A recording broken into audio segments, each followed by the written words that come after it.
ভারত বিশ্ব প্রযুক্তি মানচিত্রে ফিরে এসেছে এবং এবার এটি বিশাল। গুগল সম্প্রতি এশিয়ার বৃহত্তম ডেটা সেন্টার তৈরির জন্য $6 বিলিয়ন বিনিয়োগের ঘোষণা করেছে।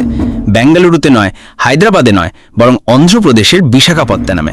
হ্যাঁ, সিঙ্গাপুর, জাপান, এমনকি চীনের চেয়েও বড়। তাহলে বড় প্রশ্ন হলো, বিশাখাপত্তনমে কেন, এখন কেন, এবং ডিজিটাল সুপার পাওয়ার হিসাবে ভারতের উত্থানের জন্য এর অর্থ কী? আসুন এটি ভেঙে ফেলা যাক। রয়টার্স, ইন্ডিটিভি এবং ইন্ডিয়া টুডের মতে গুগলের মূল কোম্পানি অ্যালফাবেট বিশাখাপত্তনমে এক গিগাওয়াট ডেটা সেন্টার ক্যাম্পাস তৈরি করছে। আপনাকে প্রেক্ষাপটে বলতে গেলে 1 গিগাওয়াট 10 লক্ষেরও বেশি বাড়িতে বিদ্যুৎ সরবরাহ করতে পারে। কিন্তু ঘর বাড়ি আলোকিত করার পরিবর্তে এই বিদ্যুৎ এআই, ক্লাউড কম্পিউটিং এবং ভিডিও স্ট্রিমিংকে শক্তি দেবে। এবং এটি কোনো গুজব নয়, এটি অন্ধ্রপ্রদেশ সরকার নিশ্চিত করেছে। সেই $6 বিলিয়ন মধ্যে $2 বিলিয়ন সরাসরি ক্লিন এনার্জি ইনফ্রাস্ট্রাকচারে যাবে। গুগল চায় এই বিশাল ক্যাম্পাসটি প্রথম দিন থেকেই রিনিউয়েবল এনার্জিতে পরিচালিত হোক। এটি ভারতে গুগলের প্রথম সরাসরি ডেটা সেন্টার বিনিয়োগ এবং এশিয়ার সর্ববৃহৎ বিনিয়োগ। তাহলে গুগল কেন বেঙ্গালুরু বা হায়দ্রাবাদের মতো সাধারণ শহরগুলোকে ছেড়ে বিশাখাপত্তনমকে বেছে নিয়েছে? কৌশলী ভূগোল। বিশাখাপত্তনম ভারতের পূর্ব উপকূলে অবস্থিত, যা আন্তর্জাতিক ডেটা ট্রাফিক পরিচালনা করে এমন সাবমারিন কেবল নেটওয়ার্কের সাথে সংযুক্ত।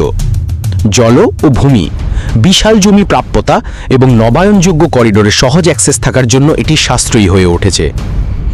রাজনৈতিক দৃষ্টিভঙ্গি। মুখ্যমন্ত্রী চন্দ্রবাবু নাইডুর প্রযুক্তি নির্দেশিত প্রচেষ্টার অধীনে অন্ধ্রপ্রদেশ ডেটা ইনফ্রাস্ট্রাকচারের জন্য একটি গ্লোবাল কেন্দ্র হিসেবে গড়ে উঠতে চায়। মিশন 2030। তথ্য প্রযুক্তি মন্ত্রী নারা লোকেশ মুক্তভাবে ঘোষণা করেছেন যে অন্ধ্র 2030-এর মধ্যে 6 গিগাওয়াট ডেটা ক্ষমতা তৈরি করবে। বিশাখাপত্তনম আর শুধু একটি বন্দর শহর নয়, এটি ভারতের সিলিকন কোস্ট হিসেবে অবস্থান নিচ্ছে। কিন্তু মনে রাখবেন, ভারতের ডিজিটাল ভবিষ্যৎ কেবল এক জায়গায় নির্মিত হবে না। কলকাতার ক্রমবর্ধমান আইটি সেক্টর এবং ট্যালেন্ট বেসের সাথে পশ্চিমবঙ্গের মতো রাজ্যেরও অনেক সম্ভাবনা আছে। এটি এখনও বিশ্বের ডেটা দৌড়ে নেই, তবে সঠিক দিকে সঠিক পদক্ষেপের সাথে এটি পূর্ব ভারতের পরের বৃহৎ কেন্দ্র হিসেবে গড়ে উঠতে পারে। যত রাজ্যই দৌড়ে যোগ দেবে, ভারতের প্রযুক্তিগত মেরুদণ্ড তত শক্ত হবে। ভারতে বিশ্বের বৃহত্তম ডিজিটাল ব্যবহারকারী বেস, ইউটিউব এবং গুগল পে থেকে শুরু করে এআই এবং ক্লাউড পর্যন্ত। কিন্তু এখনও পর্যন্ত ভারতে সেই চাহিদা মেটাতে একটি বিশাল ডেটা সেন্টার নেই। এই প্রকল্প ভারতকে নিম্নলিখিত সুবিধা দেবে: লক্ষ লক্ষ ব্যবহারকারীর জন্য দ্রুত সেবা, একটি আঞ্চলিক কেন্দ্রের সম্ভাবনা, কেবল ভারত নয় বরং দক্ষিণ এশিয়াকে পরিষেবা দেওয়া, আইটি, লজিস্টিক্স এবং সবুজ শক্তিতে বৃহৎ সংখ্যায় কর্মসংস্থান সৃষ্টি, ডেটা স্থানীয়করণ অনুশাসন, অর্থাৎ ভারতের মধ্যে ভারতীয় ডেটা রাখা। এটি কেবল ইনফ্রাস্ট্রাকচার নয়, এটি ডিজিটাল সার্বভৌমিকতা। বিশ্বব্যাপী ডেটা হলো নতুন তেল, এবং যে ডেটা ইনফ্রাস্ট্রাকচার নিয়ন্ত্রণ করবে সে এআই, অর্থ এবং সুরক্ষার ভবিষ্যৎ নিয়ন্ত্রণ করবে। মার্কিন যুক্তরাষ্ট্র এবং চীন আধিপত্য বিস্তারের জন্য প্রতিযোগিতা করছে।